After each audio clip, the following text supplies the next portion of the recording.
Hey guys, this is Swamp Cleaner Harry, and we are back again with another stream for you. This time, I'm here with Nicole22185, and we are going to discuss the whole Candace Owens red pill black debacle.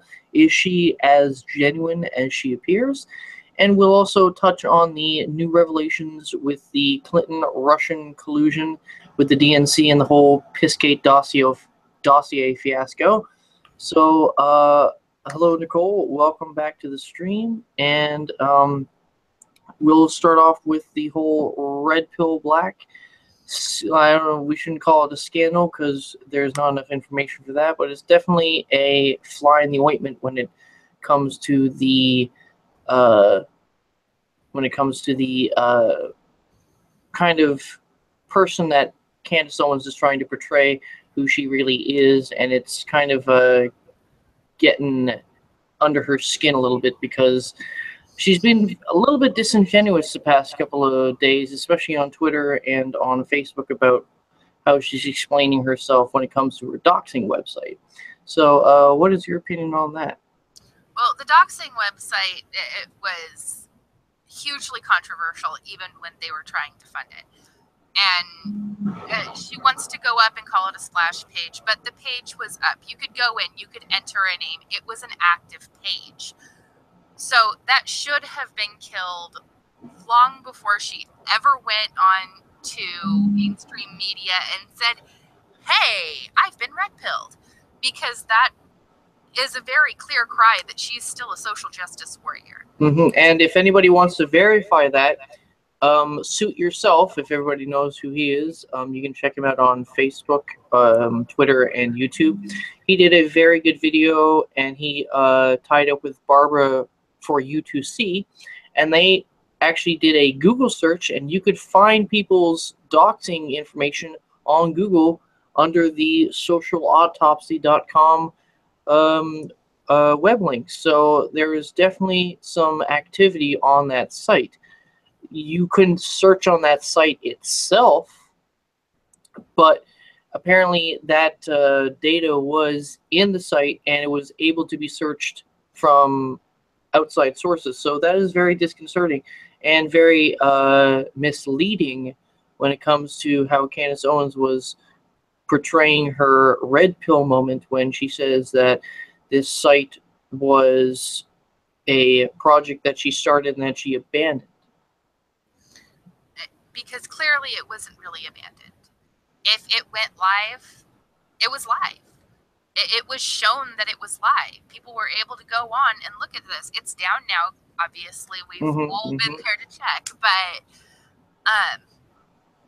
only after a lot of pressure on social media did she take it down, and that itself, I mean, it could be nothing, it could be something, but to me it speaks volumes to where, well, I know that this website, I created it, it's like my baby, and I abandoned the project. But if you're going to actually red pill yourself and move from one part of the spectrum to the next, do you think you would do your due diligence and get rid of any loose ends and tie off any arteries that are bleeding out? Big. I mean, a decade ago when I was registered as a Democrat, I still had my, views on Facebook and whatnot. I haven't gone back and deleted my tweets because that's not what I do. You want to see who I am? It's all there. The good, the bad, the ugly, and the completely stupid.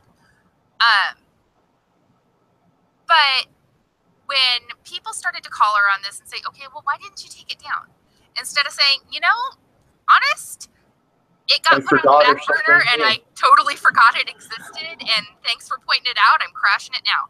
Instead of coming out and being genuine in any ways whatsoever, she denied and she denied and she stood up and she soapboxed, and then she did the worst thing she could possibly do, having claimed being red pill. She played the race card. And that for me was a nail in the coffin. Yeah, that has many red flags, because if you are now of a conservative mindset, The race card isn't a thing. The victim card is definitely not a thing. Those are not aspects you should be trying to push if you are now a conservative.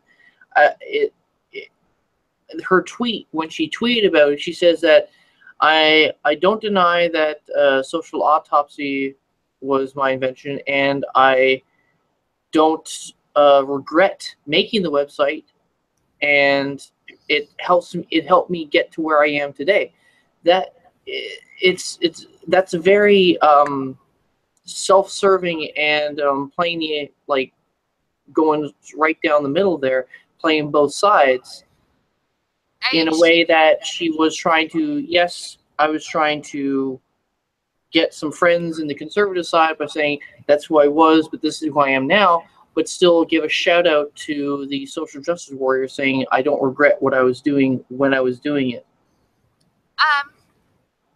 Well, I agree and disagree. I don't regret the choices that I made, even if they were bad and even if they were stupid, because it helped me learn who I actually needed to be.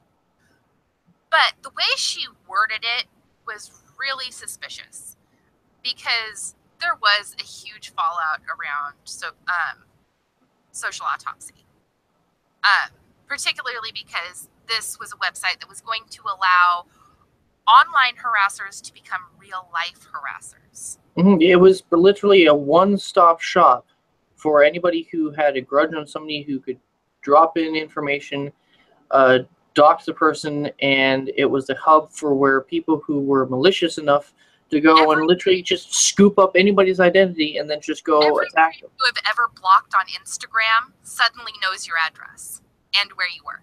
Yeah, that's nuts. It shows your address, job history, where you went to school, who your family is. It shows your Facebook page, Twitter page, like YouTube, and when she was doing this on the Kickstarter that she made for it, she had multiple videos on the Kickstarter explaining in detail how this website was going to work. She had her team. She was wearing, in one of the videos, she was having a lab coat on. She looked all professional, all for it.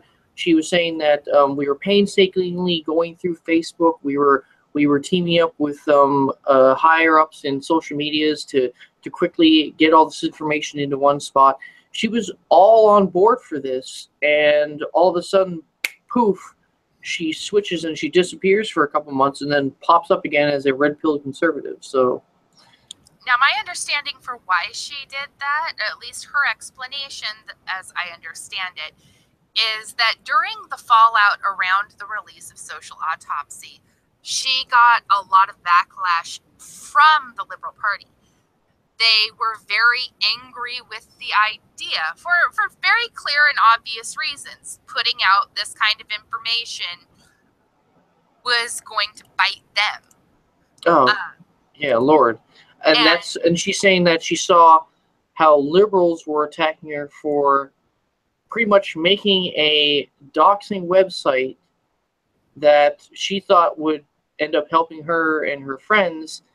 She sees that and is like, wow, okay, so I make this doxing website to stop hate and bullying. This is supposed to be an anti-bullying thing. Right. And she's getting hate from her side. So she's like, okay, well, that's my red pill moment. That's a very weak argument to be red-pilled by. That is. Okay, maybe you shouldn't be hanging out with social justice warriors, but that's not a party changer. But, I mean, I've gotten in fights with my friends. Like, to the point we didn't speak for years. They're still my friends.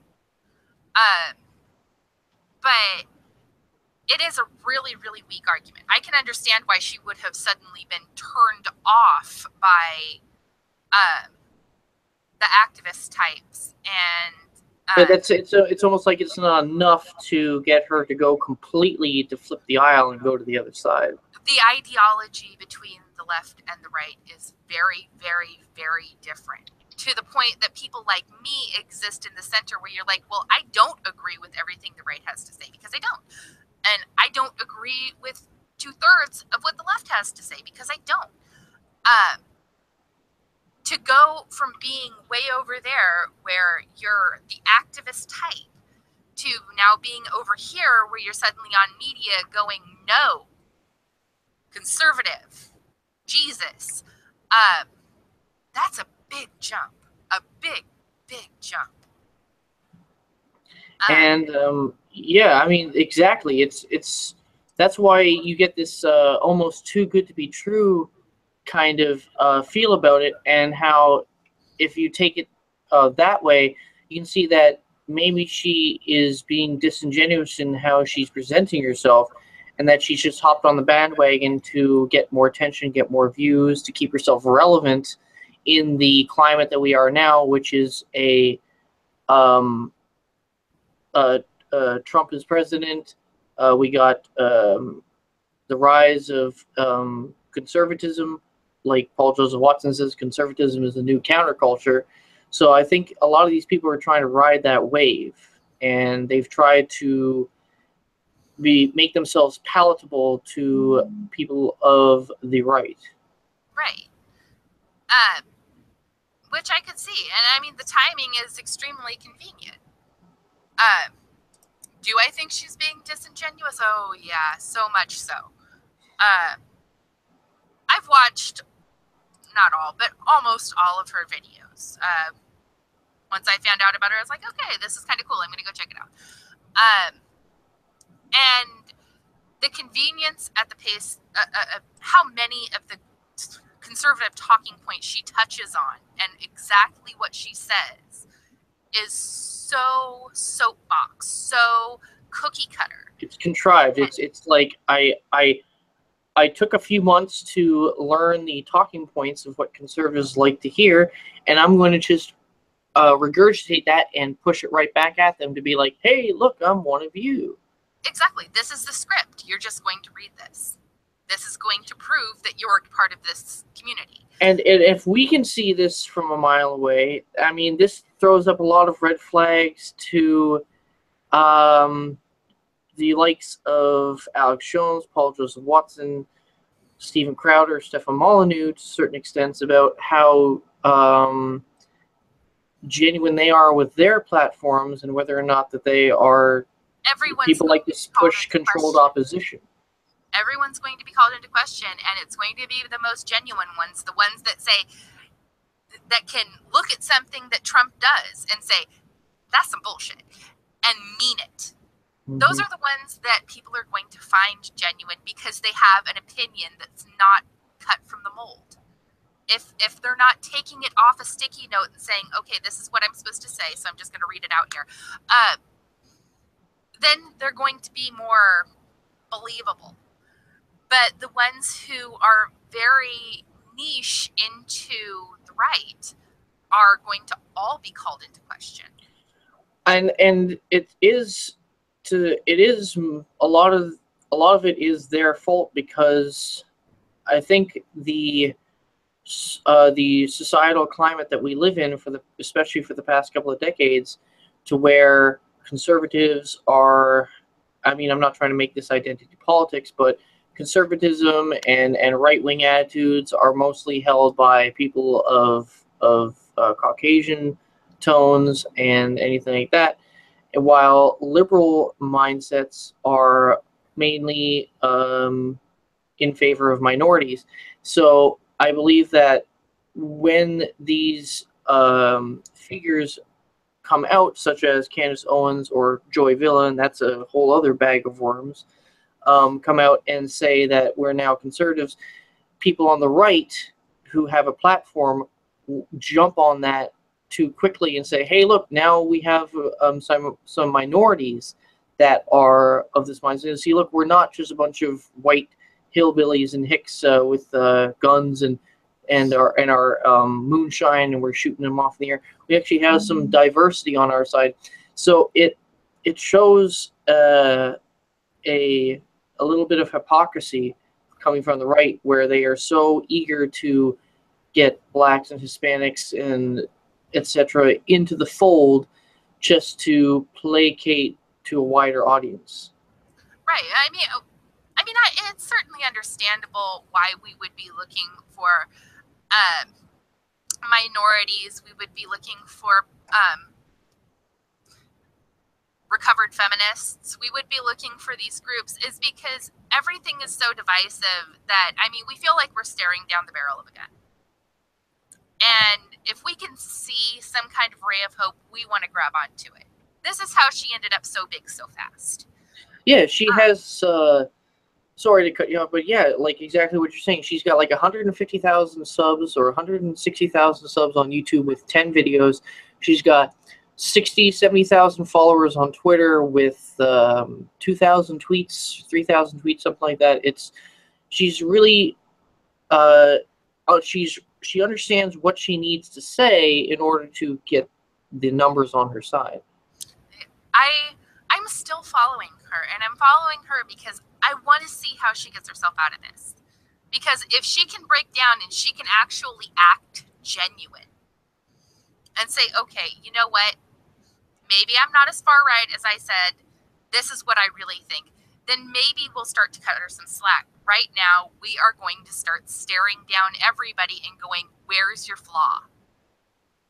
And I don't see that as a bad thing. I believe that we've gotten to the point where when it comes to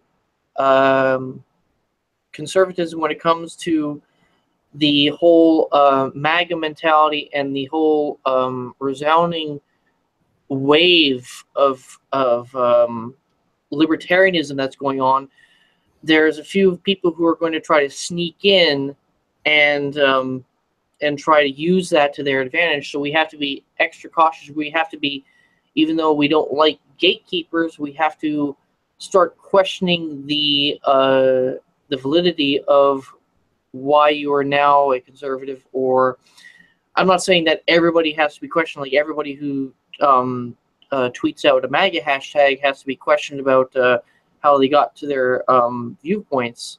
I mean, a lot of people are, you can trace them back where they're always been like this, but you have to bring into question key figureheads or key hot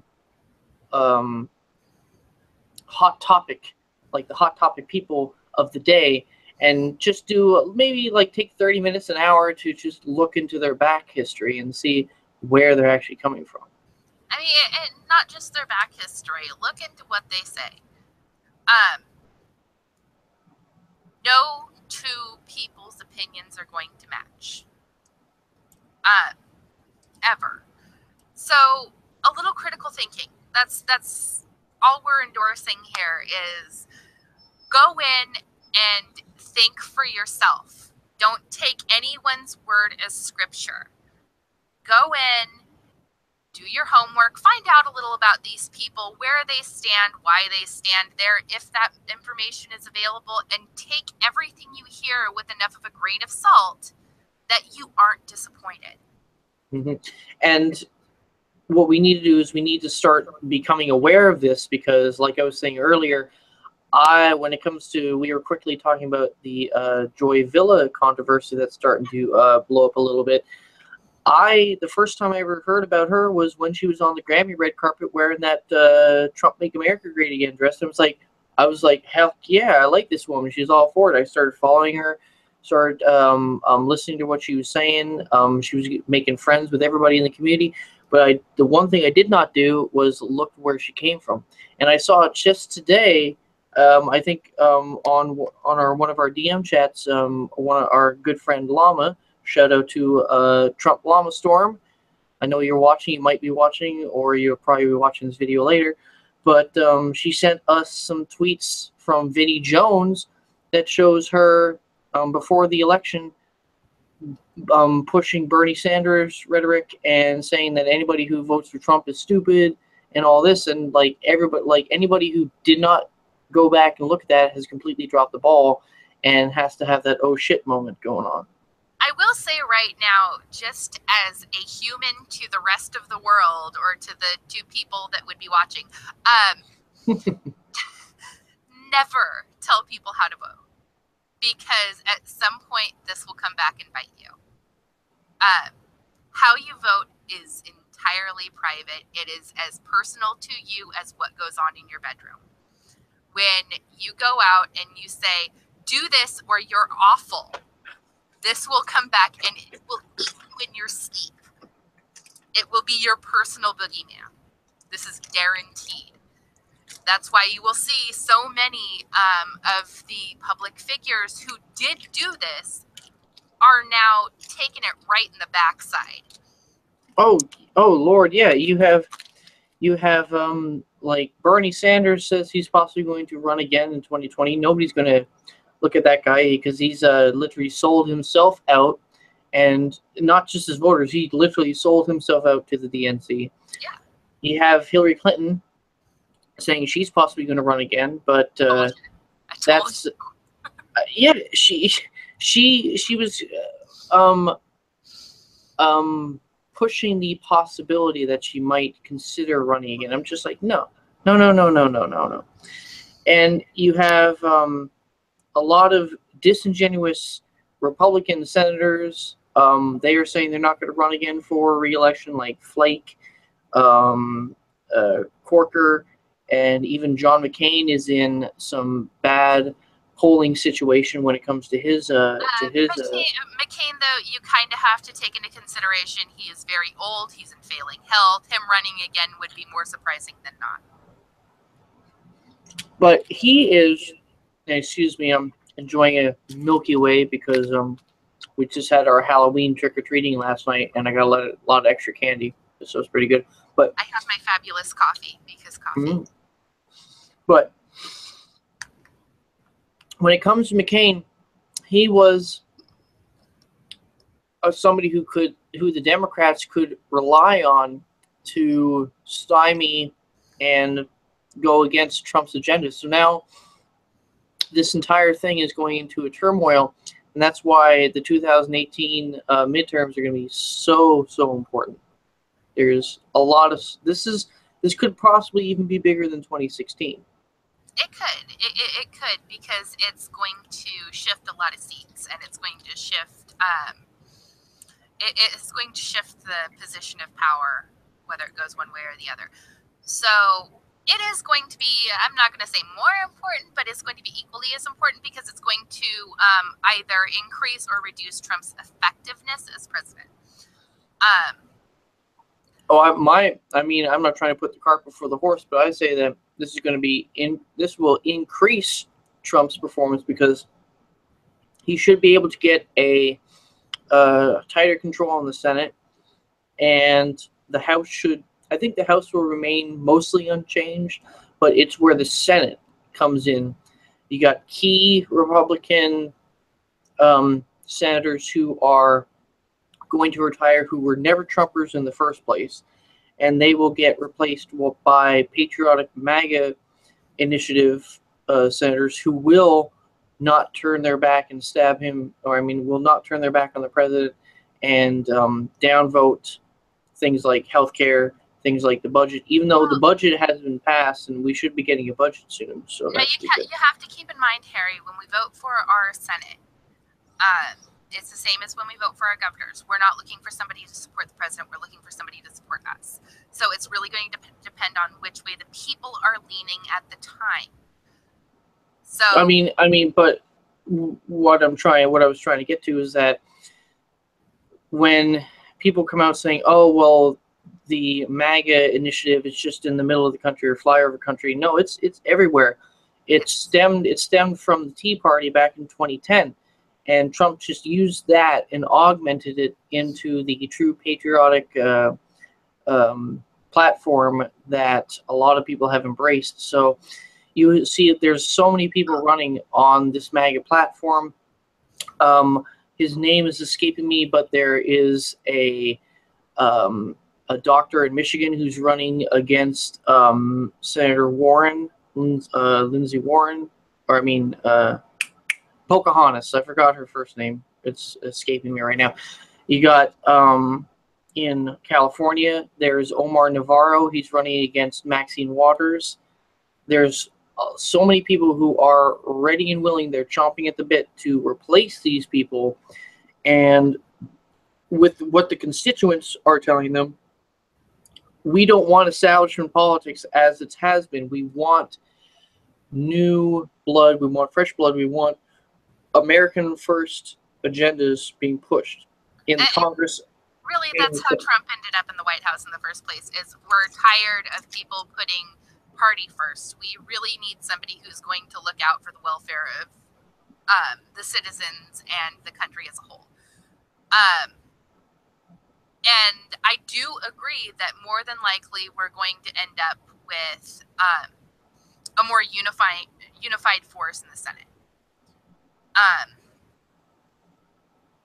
But I don't know. It's really going to depend on who actually ends up on the ballots. Mm-hmm.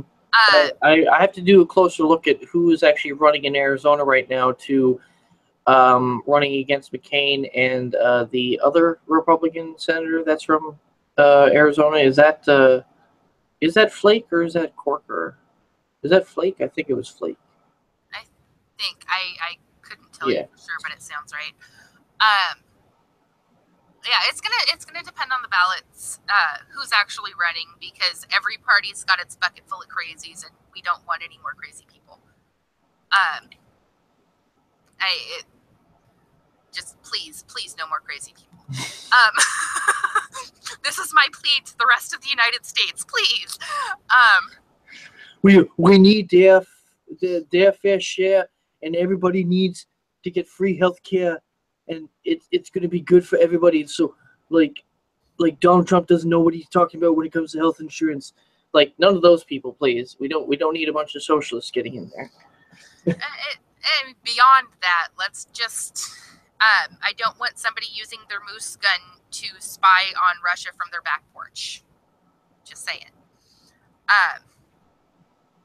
And yes, that was a direct jab at Sarah Palin. I can't. The Tea Party failed because it was full of people who made no sense. Yeah. But the idea remained. The general idea of needing to put our country before the globalist agenda did survive, and that turned into MAGA. That's by far a more superior concept from the ground up. Mm-hmm. So now, if we want to get into Russia, we can slide into. That would have been a great segue. We could slide into the next topic. Yes, it is. We can slide into the next topic of discussion, which is the Uranium One and the pissgate dossier. And oh, hey, look, that whole Russia collusion thing that's been going on for the past year. It had actually nothing to do with Donald Trump himself. It had everything to do with the DNC, Obama's Department of Justice, and the Hillary Clinton campaign. There have been massive implications going all across the Democratic Party right now. And many of them are landing right in Clinton laps. Well, today, I mean, it's the Democrats are doing the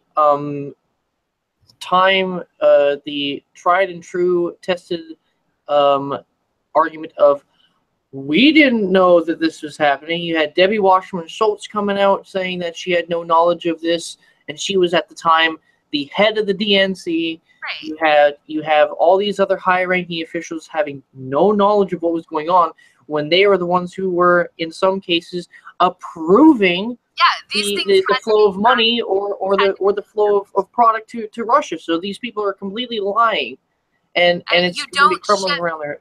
You don't shift that big a resource of such a delicate type to another country without somebody reading that and signing off. Mm-hmm. Yeah. Even if at the time, right at Hillary Clinton's feet, because she would have been on the committee at the time, even if they want to do that, they cannot deny knowledge of it, or at least some degree of complicity. Well, the knowledge of it has been known since it happened, and we have to point fingers of the elephant in the room, which is Robert Mueller.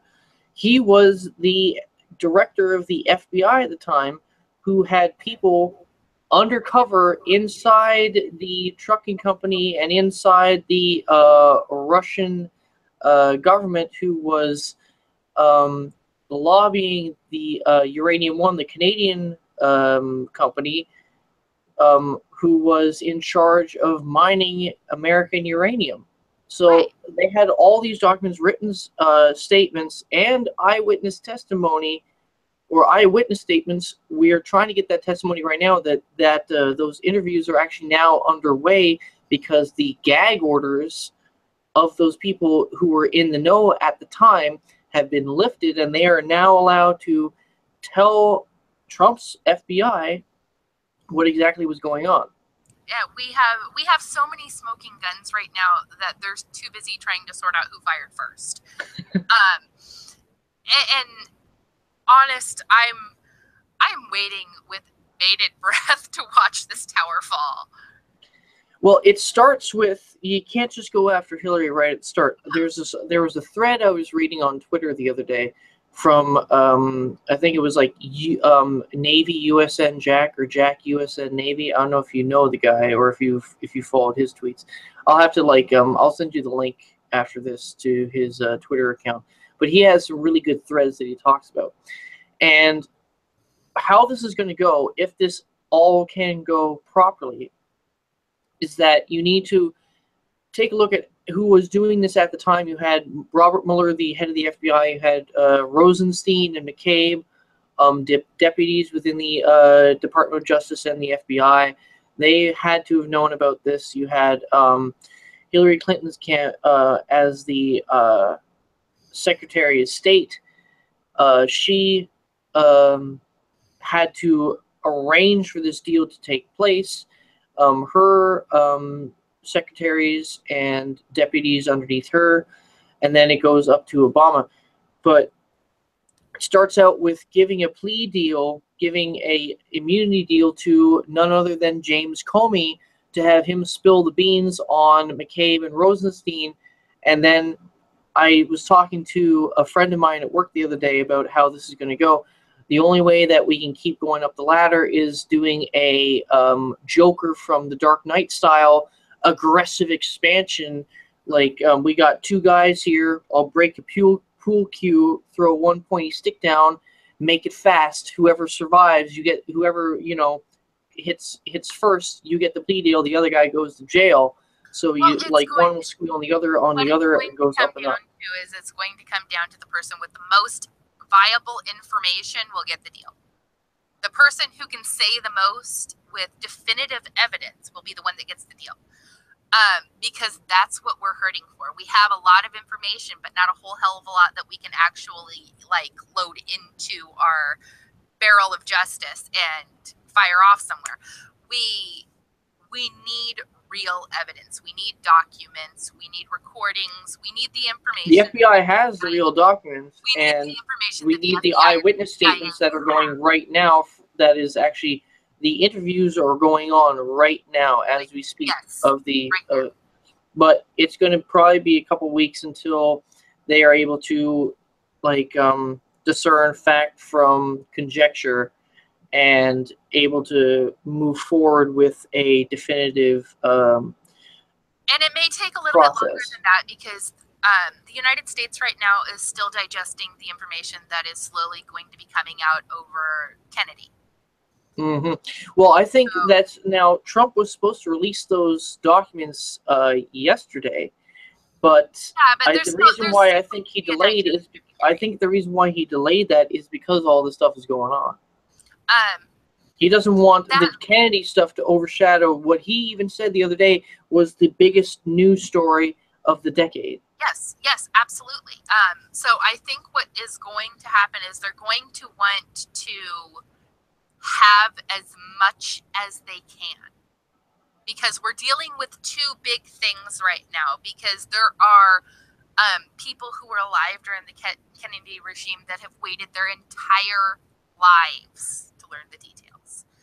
And Donald Trump, having been one of them, isn't going to deny them that any longer than he needs to. No. So that's going to come out. He's going to release necessary information, just like back in the day, necessary information came out on Kennedy. He's going to release necessary information, then further details as they become, solid. So you don't think it's going to be like one dump? You think he'll just slowly I think it's going to be a trickle of definitive proof, because a lot of this is going to end up in courts, and what ends up in courts can't end up in our brains, because then we've already decided guilt on people, and we're not supposed to do that.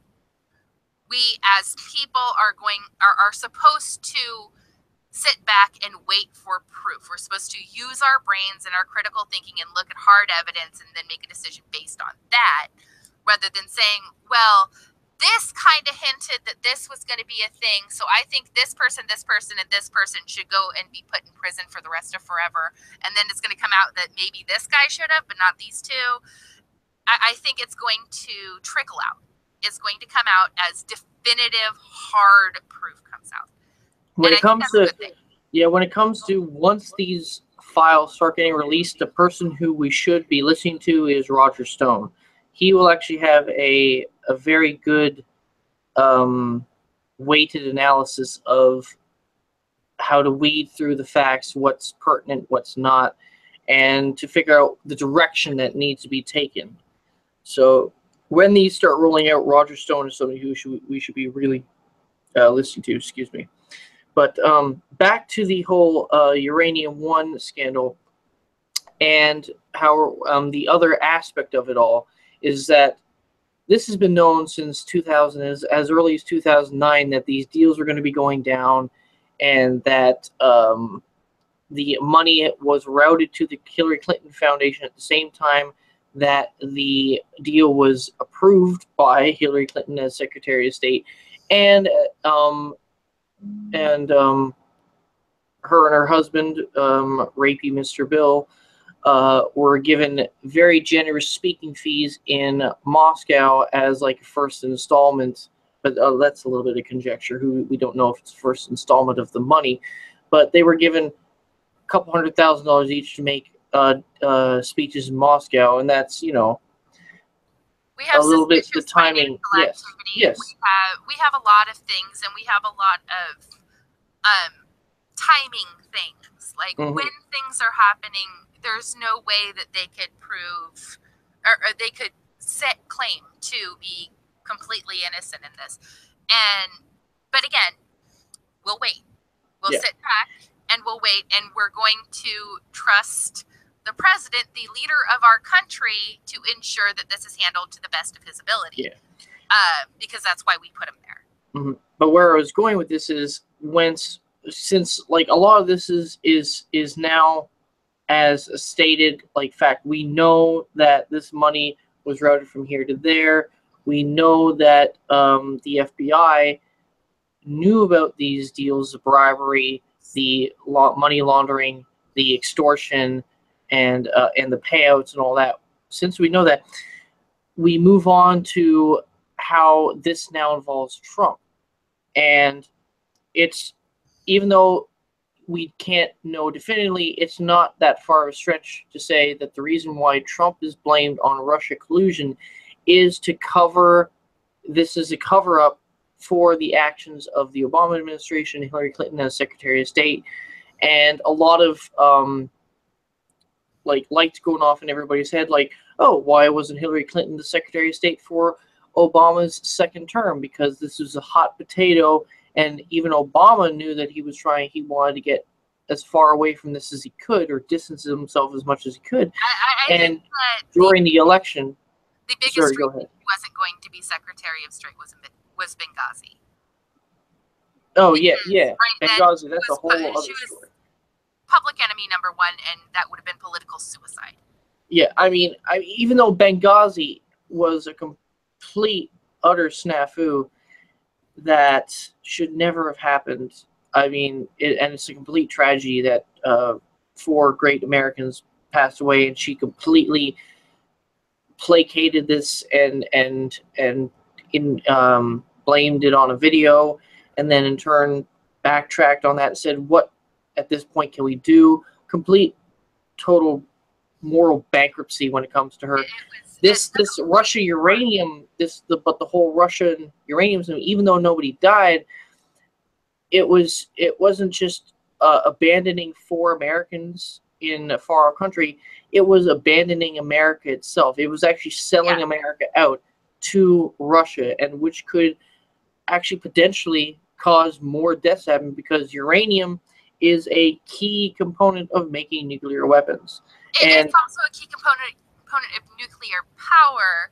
And I'm not going to say this arguing the point that it is for making nuclear weapons. I'm pointing out that the United States at the time was in the midst of its green works thing, where we were shunning coal and we were shunning nuclear power. We were shunning everywhere, going green and all that crap. So the timeline is going to have to be very, very carefully examined, because it's possible that that was how people were sold on it. Mm-hmm. And we're going to have to take that into consideration, is that it's possible that the people trying to make the money to sell this to Russia were saying, well, Russia is still using nuclear power and we're not, and we have this uranium surplus that we don't need for weapons, that we were using for power. And that's a good point. And what I'm going to add on that, even though this is more speculation, this you can tie into, did Russia even, I mean, we know Russia took possession of that uranium, because even Robert Mueller himself delivered some by hand in a suitcase to Russians. What happened to it? We're not sure whether or not Russia used it for its own means, or if Russia gave it to its fair weather friends or allies, such as Iran. That's really going to be a key bit of evidence on whether or not this even turns into a criminal thing. Yes, I mean, and it turned out to be for legitimate purposes and not for weaponization, then no, it's not treason, it's not a war crime, it's not really doing anything wrong. Well, to me, the timing is kind of suspicious, because the whole Russia uranium thing happened 3 or 4 years before the whole Iran nuclear deal. And now, in those past few years, the Iran nuclear program went from like a slow trickle to a giant torrent, and where they got their fiscal material is still unknown. So, I mean, I'm not trying to draw from point A to point B, but it could be speculation that Russia gave some of that uranium to Iran to further its nuclear program, which forced America's hand to create this deal, which wasn't a deal at all. And you have all these that evidence, what happened to it, what it was used for, what it was sold for, is probably never going to be found. But it's going to be relevant to this particular case, because there are legitimate arguments for getting rid of our surplus of uranium. Again, Russia doesn't have a lot of other power sources. Mm-hmm. They're still very much a nuclear power nation. So that could be argued. I'm playing devil's advocate here. No, I understand. Yeah. That's why we have these discussions, and that's my job. It could be argued, and we have to be prepared for that. And the more information that we can get from whatever source for what was done with this uranium, were any other trades made between them and other allies of theirs, is there any other suspicious activity involving that uranium that could tie into this? There's a lot of information they're going to have to gather before anything's going to be done. I would look at this not coming out with any real information a couple of years. Mm-hmm. There's just so much we need. Yeah, I mean, and what I'm going to move on to the other aspect of this is that how Trump was completely, he wasn't blindsided by us, but they used this obvious, very dirty, secretive problem they had that they were trying to cover up, and they're saying an easy way to rid ourselves of this is to throw it on to the Republican candidate who is give the new guy a job already. Yes, yeah, they were like give the new guy, even though and they didn't think that he was going to win, But they thought that they could use this because the whole Russia scandal thing started in June of 2016, but didn't really gain steam until October when it comes to them trying to say Trump was colluding with Russia. They were going to try to use this as an ace in the hole to deny Donald Trump the presidency, and then they could go on as business as usual.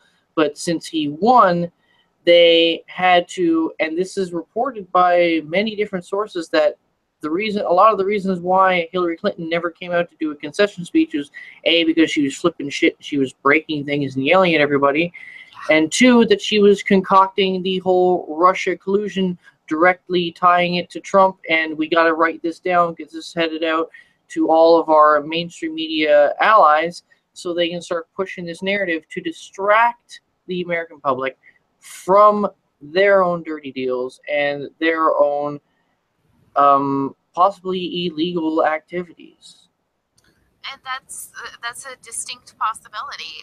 We already know that they paid for that pissgate dossier. This is true. We do know that she likes to use distraction tactics. Mm-hmm. This is empirical evidence. We have seen this. And that shows the character of her. Like, she's not a strong enough person in herself to actually go toe-to-toe with somebody off her own merit. She has to use some kind of third,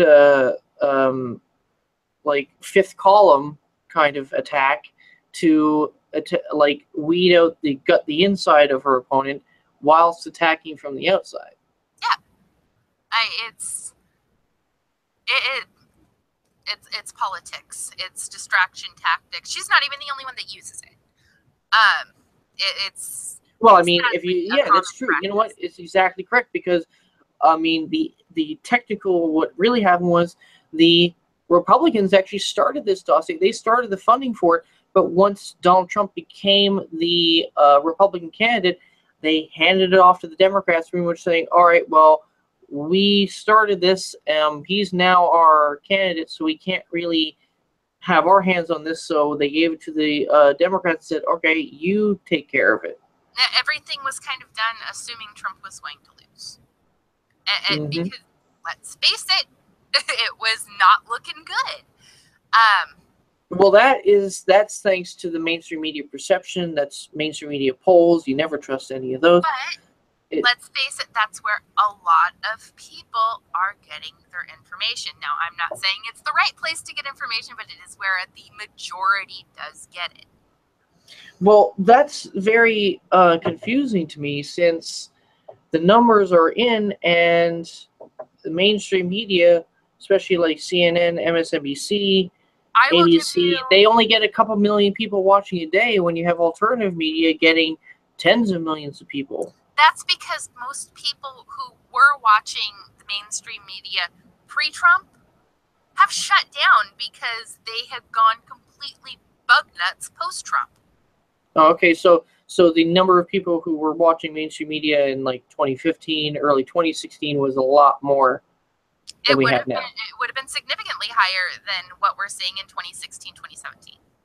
And I think that the only person or the only entity that can be blamed for the loss in viewership of the mainstream media is the mainstream media itself. Yeah. By how it was obvious to somebody who was even the lowest common denominator that they could see that they were playing their bias right out in the open. Absolutely. With how they were reporting on candidate Trump at the time, and Donald Trump as president. I mean, and they thought that since they were the establishment and they were able to get, they're still able to get funded no matter how many people they lose, no matter how their ratings tank, they're still going to be able to get funded by a lot of the establishment. So they thought they had nothing to lose, so we're going to keep pushing this, but it's just to their own detriment. It's just going to destroy them. And now you have CNN finally coming out saying that they're actually starting to talk about this collusion with Clinton and Obama's Department of Justice in Russia. And you haven't heard them talking about Trump-Russian collusion for the past, I think it's been at least a month since they've had any consistent coverage on it. And that is going to be mostly because we have information coming from every other source. We're going online. We're finding more reliable sources. We've already figured out that everything they're saying is just pandering BS, and we want nothing to do with it. And it's just so sad because, like, I'm on, like, whenever I'm on Twitter and I see, like earlier today, NBC had a tweet come out. It shows Trump with some of the news reporters' kids during the Halloween celebrations at the White House. And you see all these people in the feed, like, who would ever let their kid around this monster, like he's colluding with Russia? And these people, I'm convinced that the majority of these people on Twitter are either paid to keep pushing this, or they have invested themselves so much in this Trump-Russia that they just can't let it go, even when in the face of irrefutable evidence that Trump had nothing to do with Russia. And I think it's a great deal of the latter, because look at directly behind the election when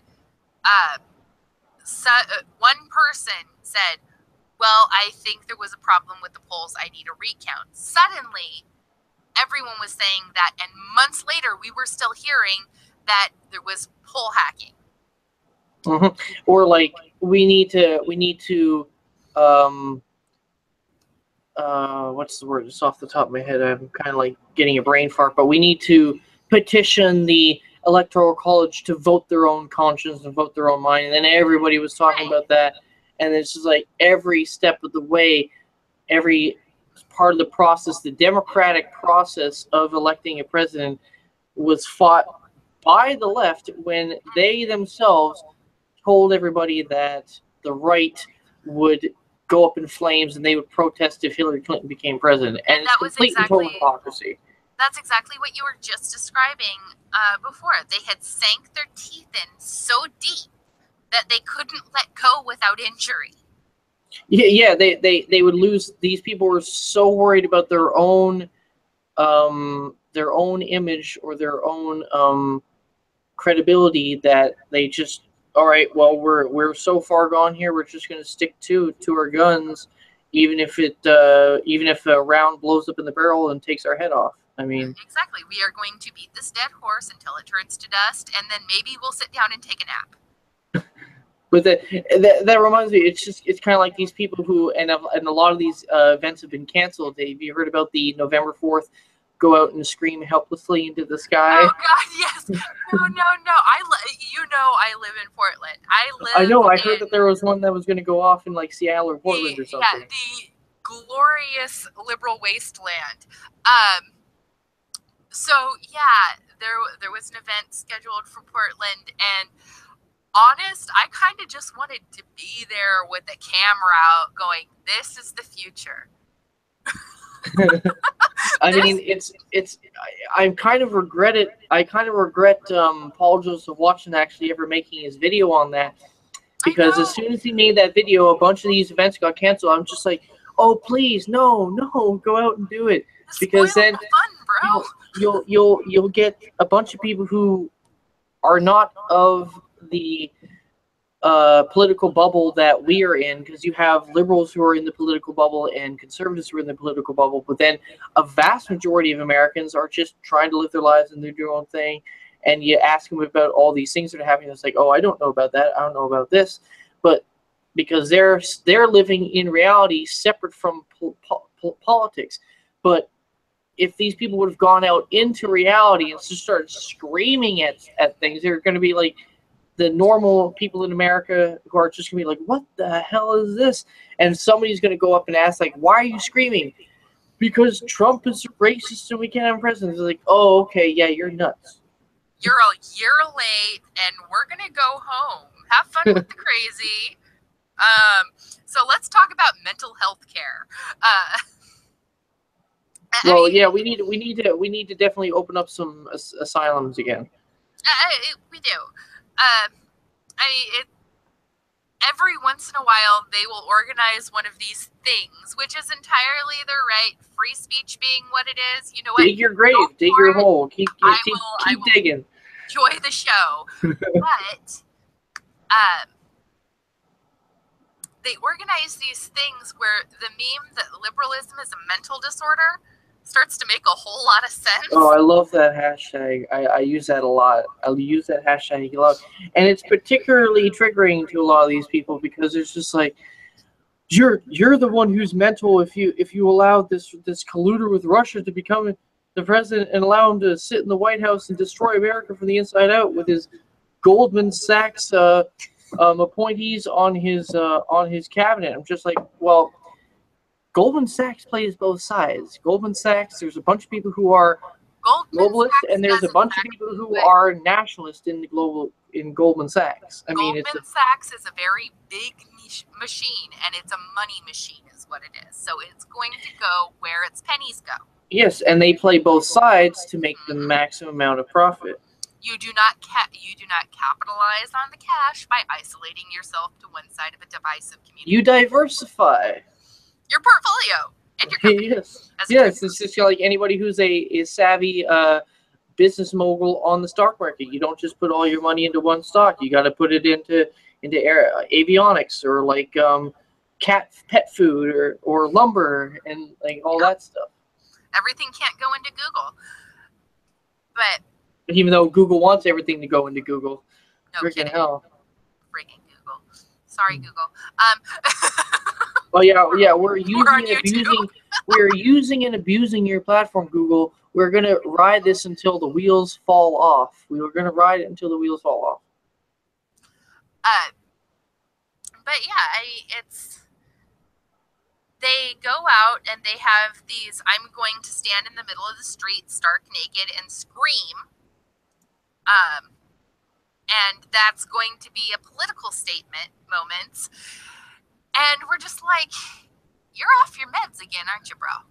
Well, I mean, I think they were even slightly trolling themselves because the name of the event was go out and scream helplessly into the sky. So these people know that what they were going to do was not going to do anything. It was going to be just a complete waste of time. So, I mean, and it shows their idiocy to how so many people would sign up for this. Like, oh my God, this is the greatest event ever. I'm just like, I can't believe we should have this every year. So like, you do know that it says helplessly, right? I am 100% free speech. As long as they're not burning down buildings and assaulting people, they can say, think, and do whatever they want, even in the middle of downtown. They're assaulting my ears, though. No, I'm kidding. And that's why we invented headphones. Yeah. But earplugs, anybody? It doesn't mean I can't sit there with my cell phone out and record the entire thing for my own entertainment. And then freaking post it up and saying, look, a bunch of libtards being idiots. But then, of course, to them, you videotaping them being idiots is violence towards them somehow. So they'll try to shut you down for sitting there silently with your phone out while they are screaming at everybody who's walking by, calling them a Nazi. Well, that's because free speech works both ways, but they don't understand that. No, yeah. I mean, free speech, like, what's that definition? Naked in the middle of a public space and someone takes a video, that's my bad. Not theirs. It's, what's that quote? It's like, I might not, well, it's not really a quote. I might like what you have to say, but I will defend your right to say it to the death. Yes, exactly. And there's another one by either Thomas Jefferson or, I think it was Thomas Paine, who said that something have to do with that once someone tries to define what speech is and tries to silence a certain aspect, then that means all speech is not free. Yep. Something along that lines. Yeah, and I mean, there's a reason that our Constitution is either all or nothing. It's all or nothing. All or nothing. And so it's one paragraph for a reason. Pretty plain and simple. Yeah. Exactly. There's no nuance. There's no this way or that way. It's very basic. And they have every right to go out and scream helplessly at the sky, and I won't stop them, and I can't have every right to sit here and laugh hysterically at their need to go and scream helplessly at the sky. I know, it's just like, just reminds me of that the libtard social justice warrior in the yellow jacket during the inauguration going like, no, just like, yes, please, like, yeah, I mean, I'm sitting here like Mr. Burns going like, excellent. I had a cat. I was petting my cat at the time. I was Dr. Eviling it up. So, yeah, you can just be like, you look at these people who are like in their slut walks and they're walking around with like tape on their nipples and be like just because I'm scantily clad doesn't mean I don't have the right to feel secure wherever I go, and men shouldn't be allowed to look at me in any kind of degrading sense. So you can here just I am with all the TVs off, keeping my kids indoors, and contemplating going out and offering them all $20 to put some clothes on. I know, and it's just like you can just use the meme where it shows Dr. Eva going, right. I mean, it's human nature. I mean, we all have primal instincts, and I mean, they're just trying to deny reality with this bullcrap. Right. I mean, and yeah, it really is just the capital of what the hell, people. Just stop. Just evaluate your life for just like a second and see what you're doing from the outside. Yeah. All right. I mean, I think we've covered a lot of these topics pretty good. So I think what we'll do is we'll wrap this up with a couple stories of liberal lunacy. I know Chris likes to do those, so we'll do a couple here. I will throw in. Oh yes, this is one that I remember. Have you heard how if you put a certain colored leash on your pet, on your dog, you are causing your pet harm because you are not properly identifying with their gender or some crazy stupid idiocy? Yeah, you are causing them undue stress and mental trauma by assigning them a gender. I'm going to be honest, all my pets are fixed. They're all gender neutral. I know. See, that's one of them is a quick cop-out. That's an easy way to avoid this entire fiasco of misgendering your pet. That's one of the stupidest things I've ever heard. I will point out that my dog still has a penis. No, yeah. See, there you go. So I mean, that vet, when your dog was born, he took a look at him and said, like, that's a boy. It's like, no, he assigned him that gender at birth, even though that dog doesn't understand a complete sliver of the concept of gender. No. As a matter of fact, he thinks he's a cat. But, well, no, I'm not. I don't mind if a dog acts like a cat. I love cats. So I mean, if it's like if he likes to roll on his, sure of his species. So, but I mean, well, dogs like to hump like anything that moves. So I mean, it's just like, I mean, could you imagine the trauma if you'd popped out of your mama and they'd been like, "Hello, little Harriet." Oh Lord, see, like, yeah, I'm like 2 seconds old. I'm just like, my identity. Where? What? I don't even. What does a baby think at two seconds old?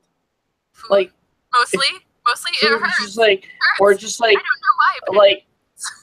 Like, ow! I just got squeezed out of something that I was enjoying for like 9 months. Ow! Who the hell didn't move the pelvis? Oh shoot!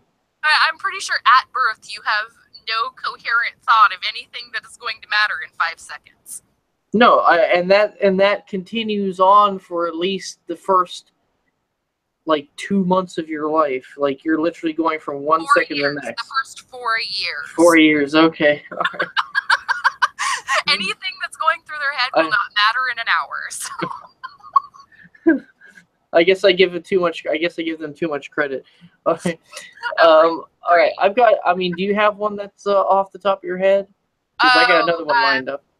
Just the bet about women in the UK can't be pregnant women anymore. Oh God, yes, because UN that classifies it as discriminatory to transgendered women. I'm just like, you do know that these women are sterile, right? You do know that they can never be pregnant. So I mean that defeats the whole concept. They can get a transplant uterus, but it's not included in gender reassignment. It's completely separate. That's like aftermarket parts on your car. Yeah, it's aftermarket parts. So I mean, yeah, it's technically possible that a actual biological dude, if you ever wanted to actually go out and have Chris's babies, this is a distinct possibility.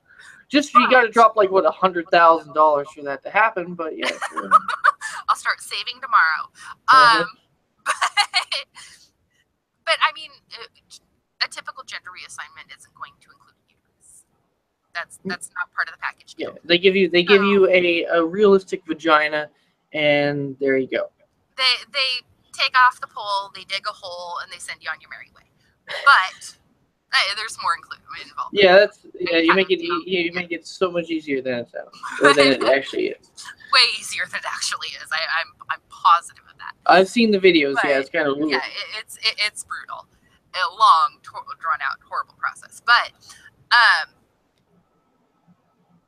they're trying to say that it is not inclusive. That women who have transitioned to being male but still have female genitalia are not being included when you call them women. Why is it always about genitalia? It's always about genitalia and sex with these idiots. I mean, there's more to being a man and a woman than just what's in between your legs. I mean, it's how you think, how you act, like what you hold dear. Like, it is, but I mean, from a medical, from a surgical, from a this is how biology works point of view, it's going to come down to your genitals. If you go in and you say, I want to become pregnant, and you do not have a vagina and a uterus, they will say, tough luck, schmuck. Yeah, even if you're transgender and you have a vagina, you biologically still can't. It still doesn't work for you to get a baby unless you go the extra mile to get this transplanted uterus. But does that even? Is it only like a one-time thing, and then it's like then you have to get it like taken out or something? Or no, this... as I understand, it's like a pig uterus or something like that. It's a permanent organ. So can you reuse it? Like it actually is like viable? It's a viable uterus. I don't think that you produce your own eggs. No, you'd have to get them in. Have to get those inseminated. Like, and yeah, where do the eggs come from? Whose eggs are you actually having? Like, if it's like, let's say it's a transgendered female who used to be a man with her male husband. Whose eggs are they? So those aren't biologically your eggs. So you are actually a surrogate mother. That's not your biological kid. And I mean, and that's it's the whole thing is just a gag-worthy mess. Can we just say this is the mama and this is the daddy? Now, if mama's name is Steve, that's still okay. Well, yeah. Well, the thing is, you're not even allowed to say mom and dad anymore in some places. You're supposed to say like purple. You're supposed to say like, no, I'm sorry, no, not boys and girls is purple penguins, but they can't even say mom or dad anymore because that is not inclusive to same-sex married couples or the like. I'm just like, I hate your word salad bullshit. You're making it like Common Core. Like with the mathematics, you're making something simple into something extremely complicated. Yeah, exactly.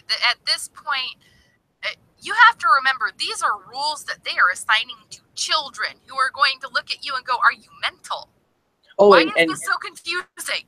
Chris would have a field day with what we're talking about right now when it comes to that safe school programs that they have in Australia, where they're teaching 5-year-old kids how to tuck your penis and like go to gay porn websites to figure out about all kinds of relationships, like what daddy and daddy's relationship is. Here, go watch some gay porn when you're like 6 years old. Yeah, that's not going to screw you up in the head or anything. I am in a heterosexual relationship, and I do not send my children to heterosexual porn sites because you don't send your friggin' kids to porn sites. It's insane. Yeah, I'm so worried. Like, I just got married, and of course you know this. It was just a couple weeks ago, But we had the kid talk. Person, thank you. We had the talk a couple months ago about kids, but we're saying that's like, you know, a couple years away. But I'm so worried. Like, I'm definitely going to make sure that my kid is homeschooled so they don't get indoctrinated by all this stuff and then come home. Like, if my 5-year-old son or my 5-year-old daughter comes home and thinks that they are the opposite gender. I have 3 kids in public school right now, 2 of which are on the autism spectrum.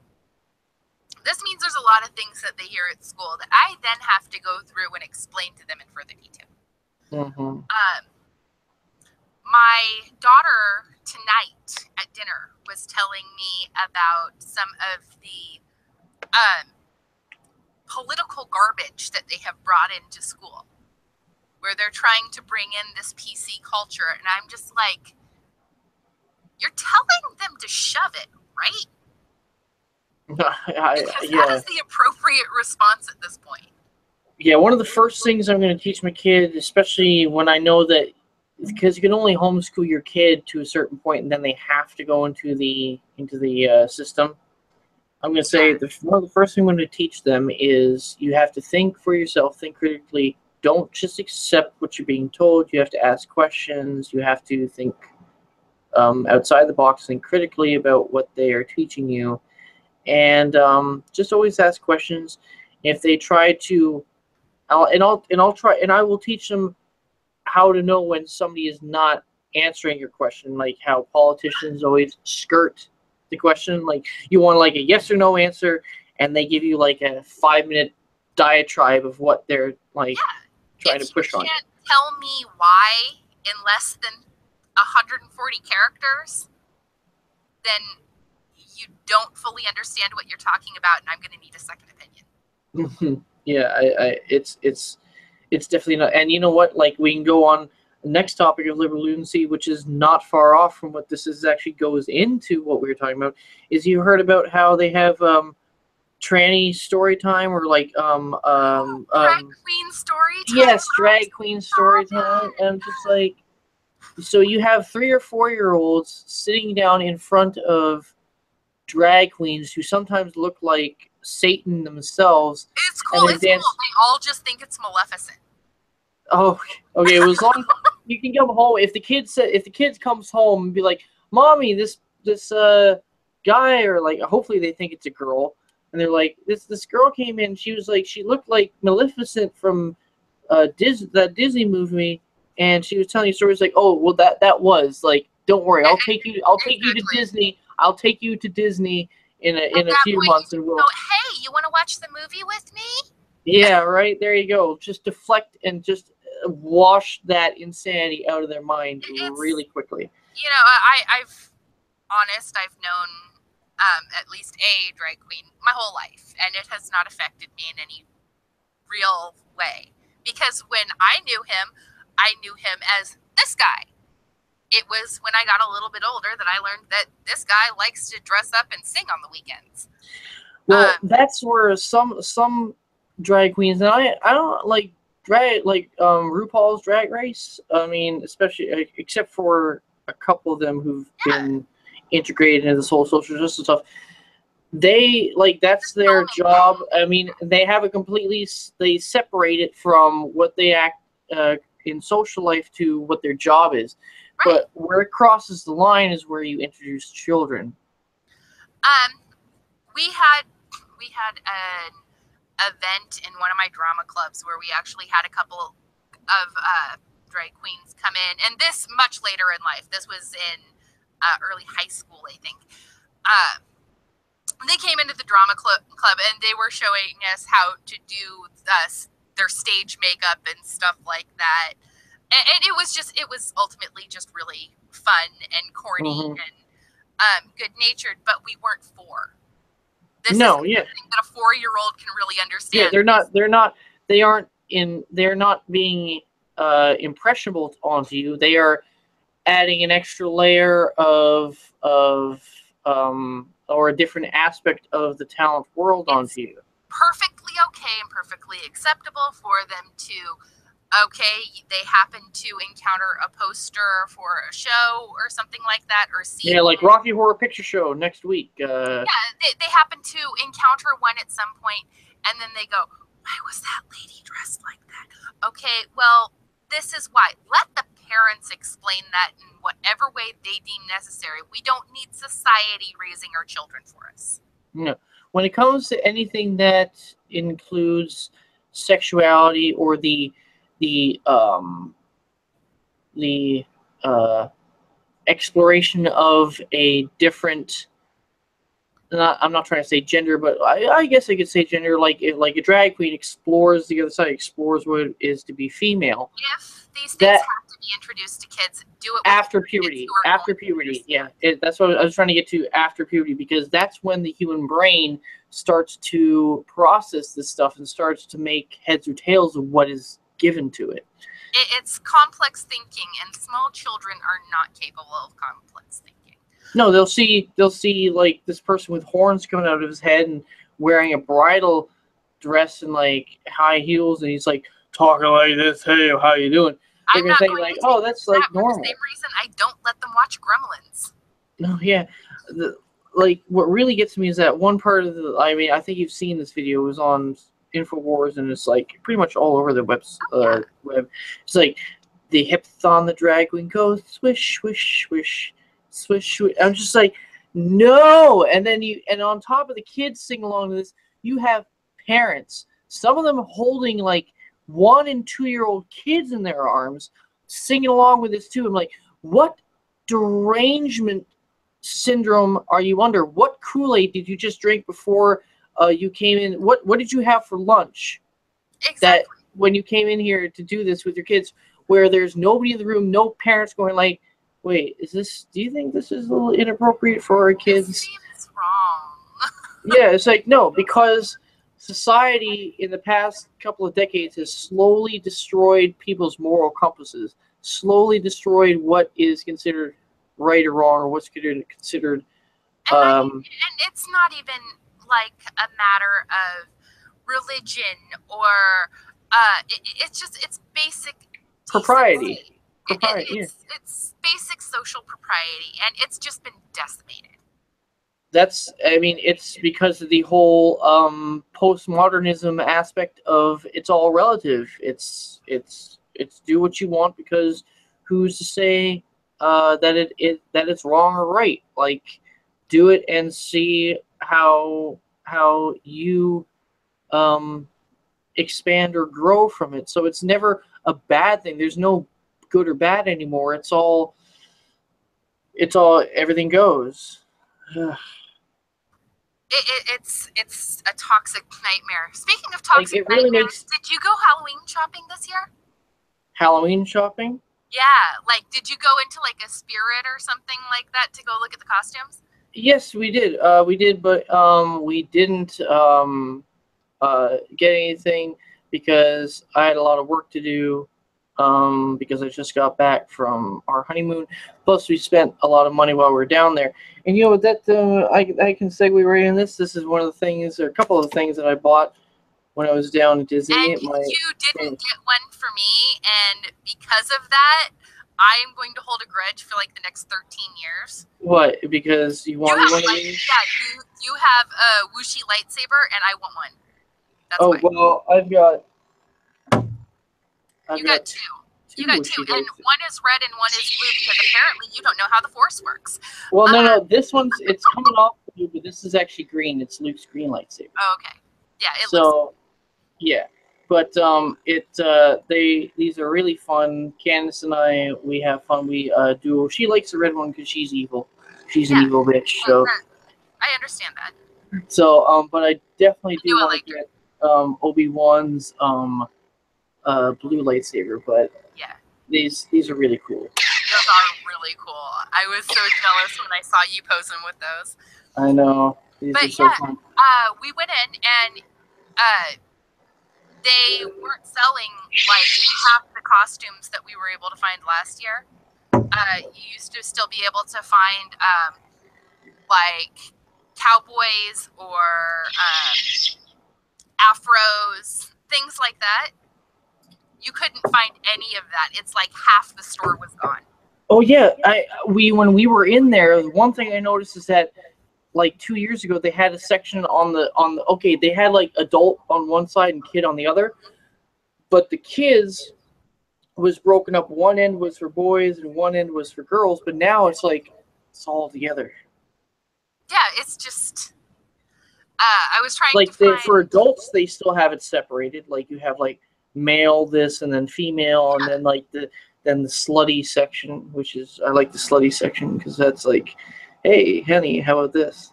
Yeah, right. I had to find a Tails the Fox costume for my son. And the only Tails the Fox was in the girl stuff, and I'm like, well, baby, we can get this, and then I can change it so it's not a girl's costume for you. And he freaked out. He wanted nothing to do with it. Okay, well, see, that's good on him. He knows who he is, and that's you can say that's a lot more than you can say for a lot of kids who are just like, mommy, I think I'm a girl, like. And they start crying and shit. I'm just like, I heard those horror stories about those kids coming home and they're like crying about they're scared that they're gonna like wake up tomorrow and be like the opposite gender. Right? Like that's not a thing that just changes, sweetheart. No, don't worry about it. It's they are what do you say to a kid's like they are telling you poo poo or telling you bad. That's like they're completely off base. At that point, you just go, just trust your mom or trust your dad. It's gonna be okay. Here, do you want to get a Dairy Queen? Basically, Baskin Robbins is making a fortune these days. Yeah, right. It's like freaking selling stuff by the gallon, like just like They got 31 flavors of distraction. Yes, right. I mean, who knew that you'd need a tub of ice cream that early in your life? So. No.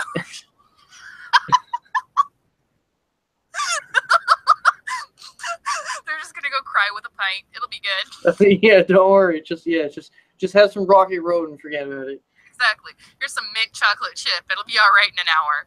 Yeah. But all right. That's all I got.